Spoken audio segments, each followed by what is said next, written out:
Hello, and welcome to the Today Show. I'm your host, Christopher Power, with your TV, SHOW Halton on the Disability Channel.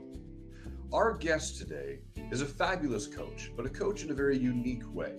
Stay tuned for Working Reel Productions' Buddy Brennan.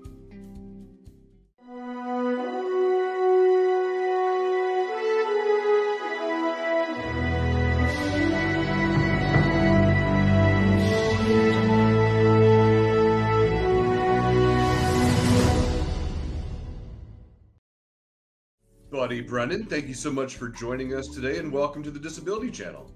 Well, thank you very much for having me, Chris. It's always good to see you. Now, in the intro, I said that you were a coach, but I never really alluded to what type of coach. Most people will think of sports or maybe a tutor. So, Working Reel Productions, Buddy Brennan, the coach. Walk me through that. So, yeah, you're right. I absolutely am a very different type. A lot of people get into lifestyle coaching or decluttering coaching or helping you through almost like a mentoring process for your business or your personal life. That's not what we do. We help people specifically with either their acting or their presentations and their communication skills. We really don't touch on the personal side of your life. We work on making you a better presenter, better actor, better auditioner. So walk me through that a little bit. You say better presenter. Most people, they think of maybe a CEO coming out on stage and talking to their employees and their team. Is that kind of what you mean by you would talk to the corporate world about how to be an engaging presenter? That's exactly the kind of things we would do with business people. Business people have to give a lot of presentations, and sometimes they're really good at communication, but they're not necessarily great at presenting. So we will help them sometimes with the language of what they're saying so that they know what the audience is actually hearing. And sometimes we're working on their actual skills, their verbal skills, their body language, all the things that go into communicating properly. We even will touch base if they're on camera with making sure that their colors are not the very same as the background. What they can wear, what they can't wear, those kind of things. And that's really for business people who are very, very smart in their field.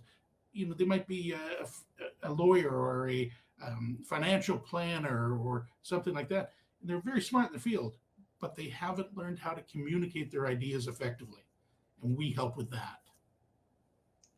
So when we talk about, I guess that's more of a leadership thing, is that you have a CEO, someone in management giving a presentation and they're in a position of leadership.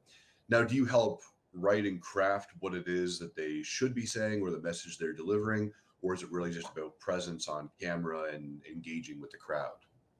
Yeah, and that really comes out. That's a very great question. Thank you. That really comes down to what the issue is that we're addressing with each individual. With some that we deal with, their language, the way they're explaining things can often be convoluted or a little confusing to the listener. So we help to create their language to be a little bit more succinct, but also to be more effective. So let me give you an example. I had one young man who was a fantastic young guy, really smart, multiple degrees, but he never used any emotional words. So it was very difficult for people to relate to him, to like him, to understand him, because at the end of the day, people make decisions emotionally more than they do intellectually. So does that answer your question? Is that the kind of thing you're asking? Yeah, actually, you brought up a new question for me. You're saying emotional words and having people connect. Typically you think of a CEO coming down saying, do this, that's your paycheck, thanks so much. What do you mean? What's an example of an emotional word or an emotional sentence that helps people connect? Well, some of the concepts that people are dealing with. Let me give you an example of an accountant. An accountant will sometimes think that the numbers are good enough, and if these numbers make sense, then what they're saying makes sense. But really, if they want people to buy into what they're doing, if they want people to come with them on that journey, if they want people to say, yes, I'm going to take part in this, then they have to appeal to how people feel about it. So if the accountant even says something as simple as, I'm very excited about this, that's an emotional word that tells people there's an emotional connection to it. Or the opposite could be true. No, this is something I'm very afraid of. Well, great. Now they know he's pulling away from that. But just to say this is right, this is wrong, won't engage your audience enough. Right? Does that make sense for you, Chris? Yeah, no, absolutely it does. I'm happy you shared that with us. It's a lot of the time, especially within the disability community, we have a hard time relaying our communication, especially when it comes to emotions.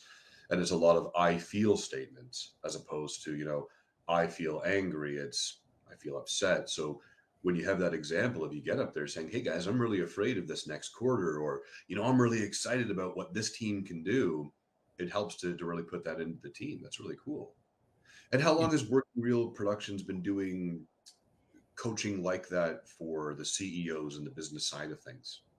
Well, that's kind of a difficult question to answer. We have been very, very active throughout the pandemic. But prior to the pandemic, people would call to say, my friend told me that you coach actors. Can you help me with a speech? Or can you help me with a eulogy? Or can you help me with, things like that? And we've never had to advertise. All of our business comes from word of mouth. People say, I know this guy, Buddy can help you, call him. And that's how it's built. So I started as a actor and a director many, many, many, many years ago, a few decades ago. And as a director, people would reach out to say, well, listen, if he can communicate and get that from the actor, maybe he can help my friend who's a business person. So we did it informally for a long time. But at the beginning of the pandemic, there was an overwhelming amount of people who needed help addressing the camera, using the camera to communicate. And so we started really getting busy with that then. That's awesome. Kind of snowballed into something unexpected.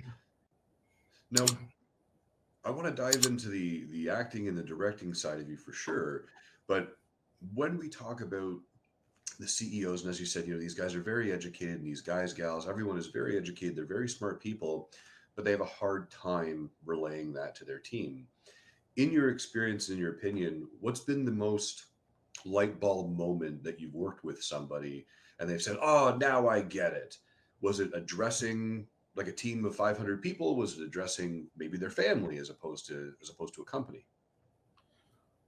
That's an excellent question, and it's a little difficult to answer because I think there are different moments with different people.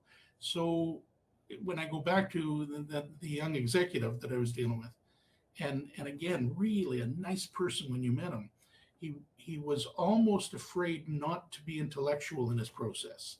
So for him, the light bulb moment was I got him to tell me a story, and I said, okay, now that you've told me that story, how did you feel about it? He goes, well, I liked it. It was fun. And he was telling me about a vacation. I said, at no point did you tell me anything that you felt through the story. And he sat and he looked at me for a minute or two. And I said, it's never going to be about the facts. It's always going to be about the subtext. How did you feel? How did you interpret that moment? And for him, that was a great moment. But a lot of people who get up to speak lose track of the fact that it is about the audience. So they end up using a lot of I statements like, well, I thought of this, and I'm really happy to do this, and I would like to do this. And we joke, I say, well, they're suffering from eye disease. They use the word I too much. But really, what I'm trying to say is that communication has always got to be about the other actor. It's always got to be about the audience or the person you're talking with, as opposed to themselves. And some of them, once you point that out to them, they go, oh, of course. The reason people aren't responding is because it's all about me, not about them. And that's a tough habit to break, but it's a great thing to learn. That's awesome. We're going to take a quick break, and then when we come back, more about Working Real Productions and acting coaching from Buddy Brennan. Great.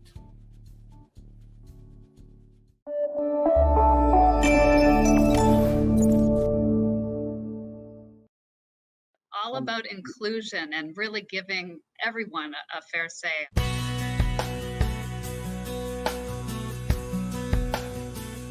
Welcome to the Today Show. This is our flagship show. I am Unstoppable Tracy. I am Zach Damon. It is a pleasure to be here. I am excited. What is up? We have a great show today. Jay Stoyan here for the Disability Channel, the world's only inclusive channel for and by persons with disabilities. Get ready to be inspired, everyone. We have people watching from all over the world, but also all over Ontario. We also take a concerted attention in the veterans community. In moments of stress and trauma, we can get a hold of ourselves. To help make a difference for people with disabilities, to show people how to love themselves or their disability. I appreciate it. I appreciate you guys having me, giving this platform for myself and other people with disabilities. Thank you so much, folks, for joining us for this episode of the Disability Channel of Detroit.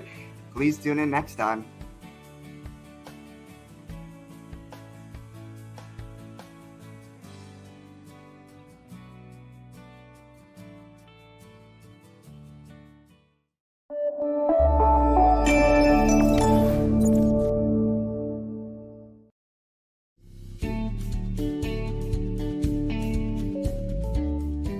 Welcome back to the Today Show. I'm your host, Christopher Power.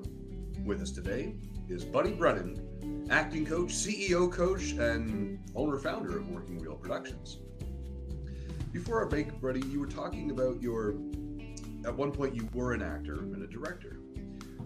What made you get that acting bug? Why did you decide that a career in acting up until the point of founding Working Real Productions was for you? How did you know? When I was a young man on stage, I remember, and I was a child, doing community theater in the north, up in Sault Ste. Marie. And I walked on stage and I heard the audience laugh. And I thought, wow, they're laughing because of what I just did. And to think that I could have that effect on people was the start of the bug. But all my life, I tried other things. I tried other jobs. I was never happy. But when I walked into a theater or a movie set, I knew I belonged there. It was home for me. And that was really the changing point for me. And I've acted essentially on stage thousands of times. I did dozens and dozens and dozens of commercials as an actor. But eventually that meant that I wanted to learn more. So I started to direct. And I remember the first show that I directed, the actors, nobody knew it was the first show I had ever directed. And we would be talking about theater. So they thought all my, stories and things I used to relate were directing stories, not realizing I was an actor until they saw the program and it said, Buddy Brennan makes his directorial debut. And, but that for me, when they got a standing ovation and I thought, wow, I helped them do that. That was a life-changing moment for me. Just knowing that my direction, what I was offering them, brought out the best in them, brought out their possible, the things that they didn't know they could do. And they came together as a team. And that's an emotional moment. It was really, really life-changing. Now, you actually said when you get out there and you hear them laugh, that was this moment for you. Yeah. There's a rumor, and maybe you can help address this. When you go to Hollywood and when you go to the stage, that the people are counting laughs. Is that true? Yeah, they do. They measure them.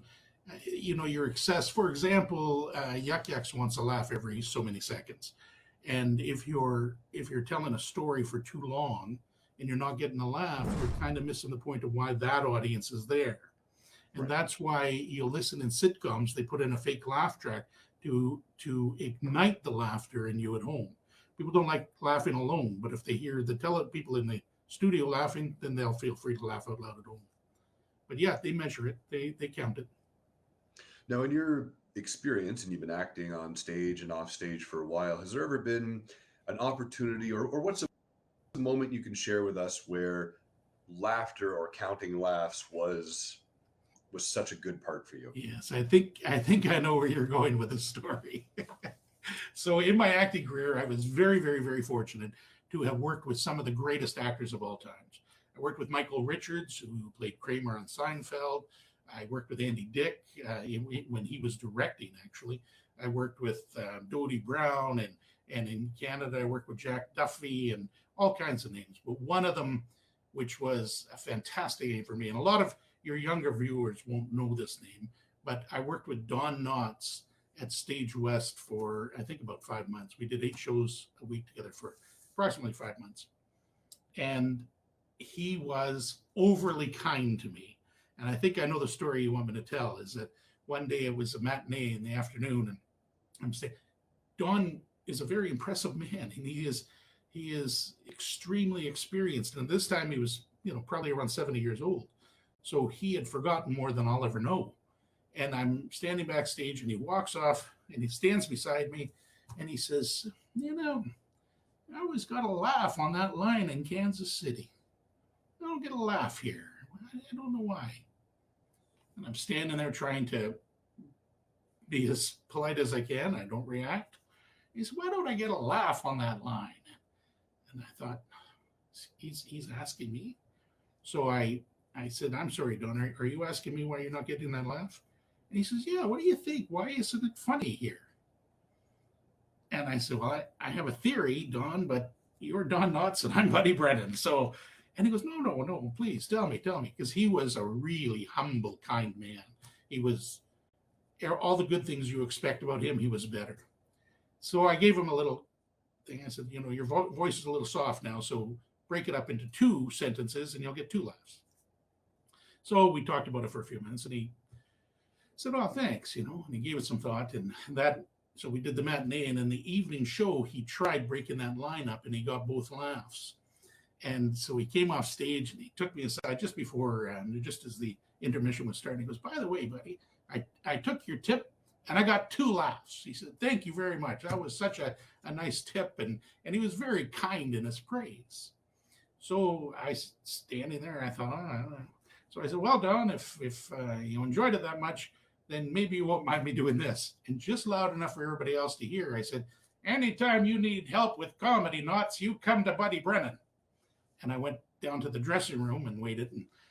And, but clearly people were asking, well, I said, well, Don needed a little help being funny, that's all, And a few minutes later, the stage manager and Don are at the dressing room door.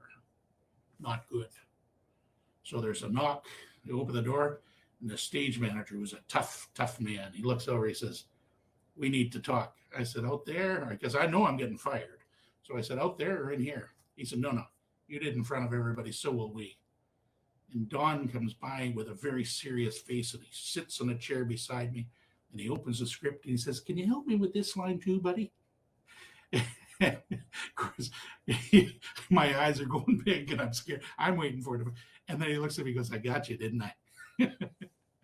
So, yeah, he was a kind, funny, gentle man. He taught me so much. He went out of his way to be nice to me. And in that same show was Jack Duffy, a Canadian legend, an icon at the time. And the 2 of them took me under their wing and taught me a lot.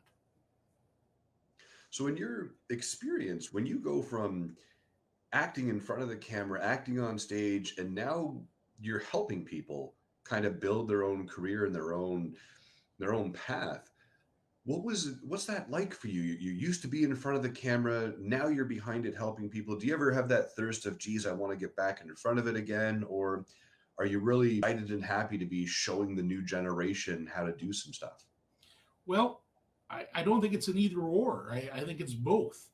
If I didn't really want to get back out there and do some of it myself, then I probably wouldn't be as good at helping the actor draw the performance out of them. So that hunger is still inside of me. There's no doubt about it. But I got to tell you, Chris, and when one of our people lands a gig, there's other coaches in the office here, but when one of our coaches lands a gig, we all celebrate. We truly are.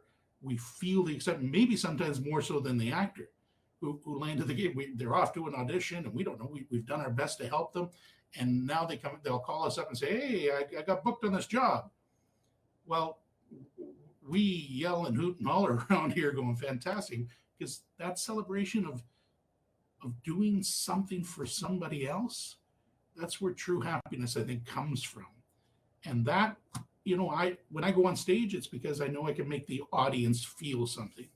But if I can do it just with one person who then goes out and does it for more, there's great joy in that. It's really, really, really nice, happy feeling to it. So if you can recall, how many times do you think you've been on stage? Oh, thousands. Yeah, thousands. You know, I was also the artistic director of several theaters in Ontario, so that facilitated opportunities to get on stage too. I was very, very, very lucky. You know, people were kind to me even when they shouldn't have been. They cast me, and it was fantastic, fantastic. I was very lucky. I love the stage. I think the stage is very, very, very important, and I think it's a great foundation for all actors. I think every single actor in the world should spend a little bit of time on stage, because that's where you hone your craft. Yeah, but I was lucky. People were kind to me. I even with commercials, the casting directors in Toronto were very good to me. I think it's because I loved it. Beautiful. We're going to take a quick break, and we'll be right back.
Back to the Today Show. I'm your host, Christopher Power. Our guest today, I'm going to go out on a limb and say was a comedy acting coach for Don Knotts back in the day.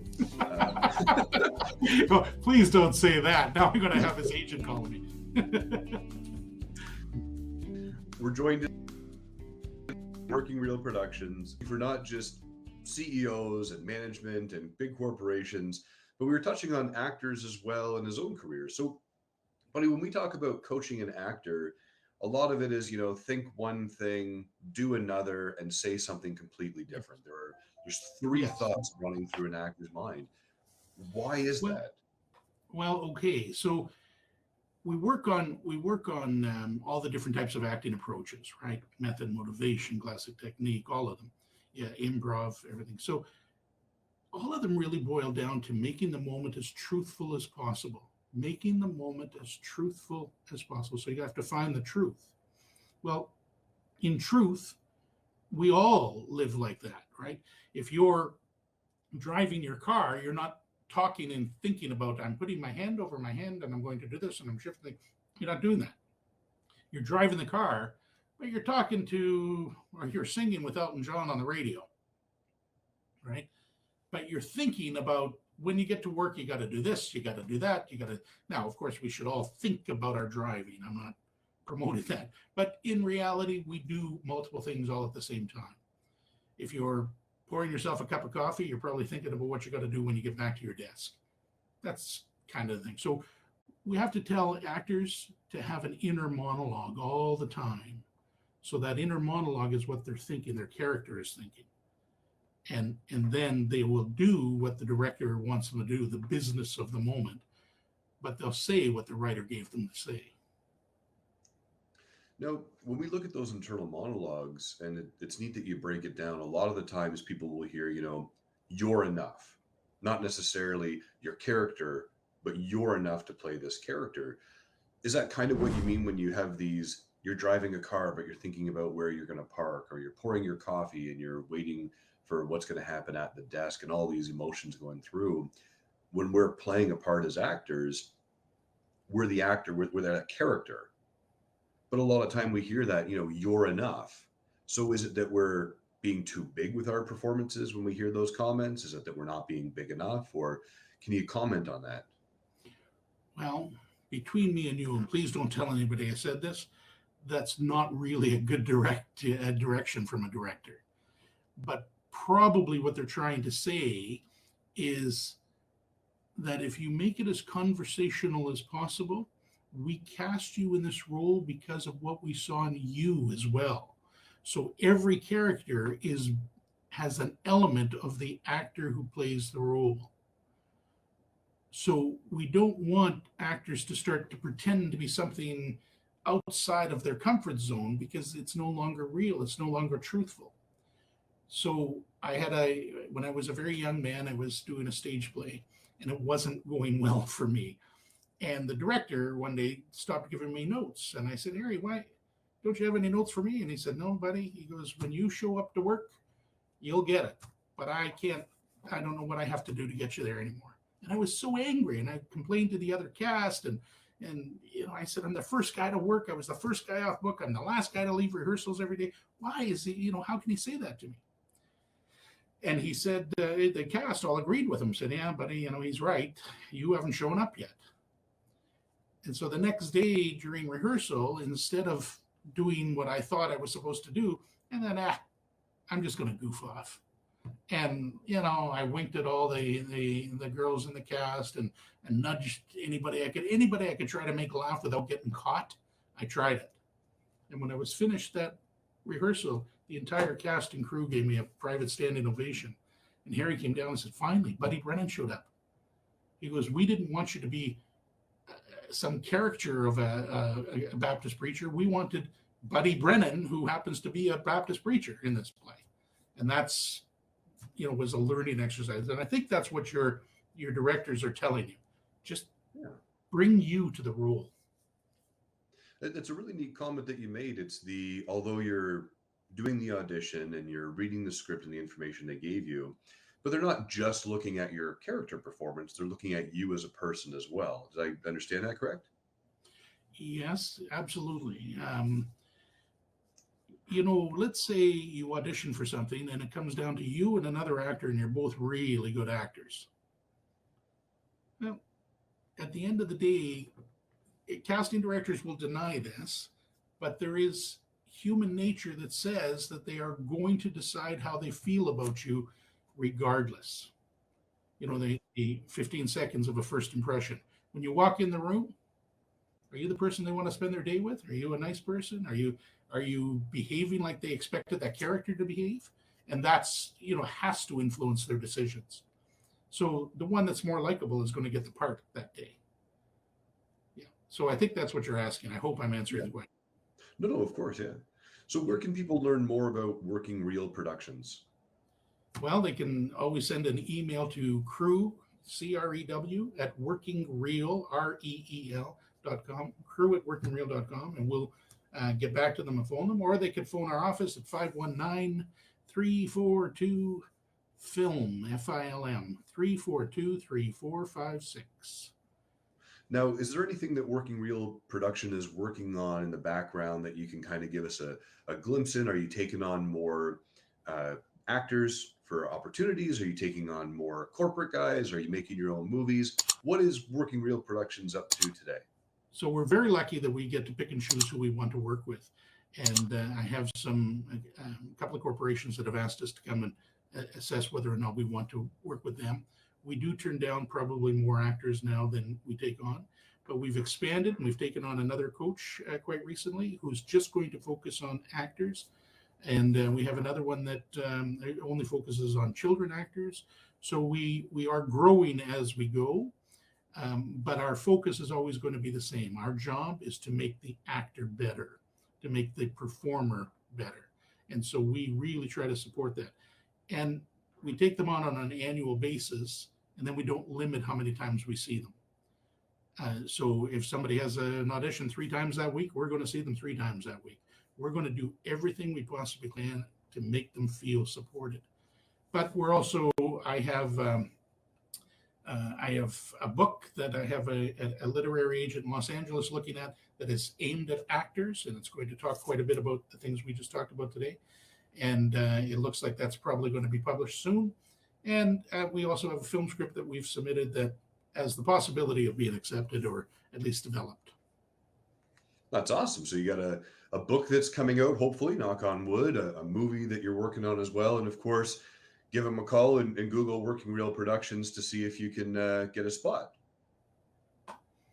That's awesome. I have time for one last question for you, buddy. What makes Buddy Brennan smile? Yeah, that's a good question. I spent my life as an actor. I'm an emotional guy, right? I cry when they squeeze the Charmin too tight on TV. It's kind of who I am. But my default emotion is I'm a pretty happy guy. So, if you want to know what makes me feel great, it's when that actor calls and said, "Buddy, I booked this gig."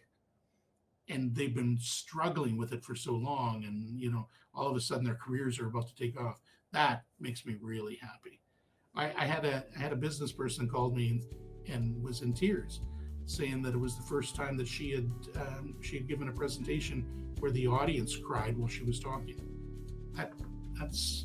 I know now that what we did mattered, and that makes me happy. Well, that's beautiful.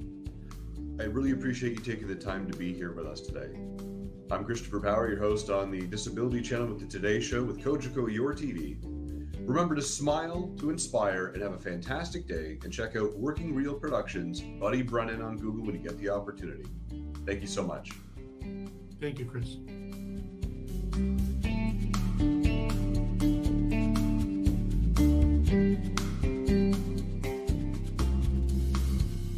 Thank you.